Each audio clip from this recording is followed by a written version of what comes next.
আসসালামু আলাইকুম, আমি হাসান খোকন আপনাদেরকে শুভেচ্ছা জানাচ্ছি। আমি এখন দাঁড়িয়ে আছি বগুড়া জেলা শেরপুর উপজেলা সুগাট ইউনিয়নে দোরগাছা ব্রিজের নিচে। যে ব্রিজের নিচে গতবার তৈরি হয়েছিল হঠাৎ করে মিনি জাফলং, এবং প্রতিদিন হাজার হাজার পর্যটনের সমাগম ঘুরেছিল এই মিনি জাফলংয়ে। এবারও সৃষ্টি হয়েছে সেই মিনি জাফলংয়ে, এবং সেই মিনি জাফলং থেকেই আমি এখন কথা বলছি।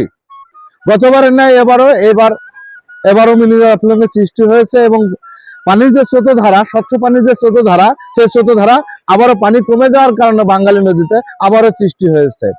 গতবার এই মিনি জাফলং যেমন মানুষের মনে আনন্দ দিয়ে গেছে, ঠিক তেমনি বেদনার সুরও বাজিয়ে গেছে।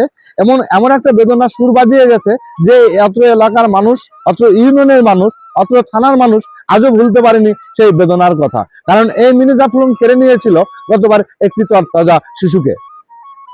তো সেই বেদনা তো আছেই, তারপরও আবারও যেহেতু সৃষ্টি হয়েছে মিনি জাফলং,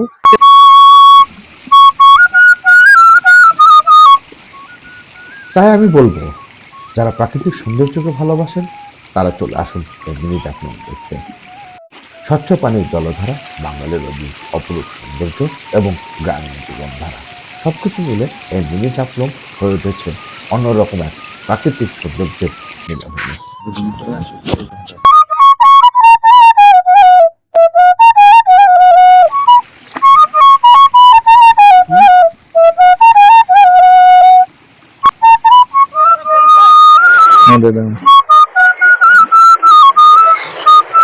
ঐতিহাসিক ব্রিজের উপর দাঁড়িয়ে থেকে কথা বলছি, যে ব্রিজের উপর দাঁড়িয়ে থেকে কথা বলছি, এই ব্রিজের নিচেই হচ্ছে সেই বিখ্যাত ভাইরাল হওয়া মিনি জাফলং। অর্থাৎ এই ব্রিজের নিচেই হচ্ছে সেই মিনি জাফলং, যে মিনি জাফলংটি গতবার ভাইরাল হয়েছিল, এবং এবারও তার চেয়ে বেশি দর্শক আমি বিশ্বাস করি।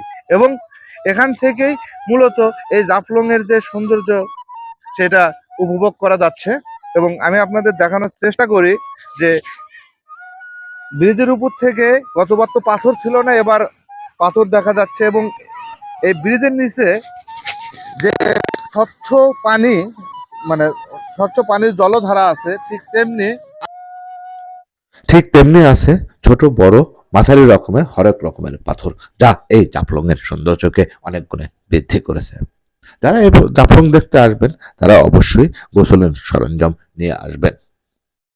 আর এই জাফলংয়ে আসতে হলে আপনাকে বগুড়া জেলা শেরপুর উপজেলা থেকে মির্জাপুর বাস স্ট্যান্ড আসতে হবে। মির্জাপুর বাস স্ট্যান্ড থেকে অটো, সিএনজি, রিক্সা যে কোনো পরিবহনে আপনি দোরগাছা ব্রিজে আসতে পারবেন। ভাড়া লাগবে 10 টাকা।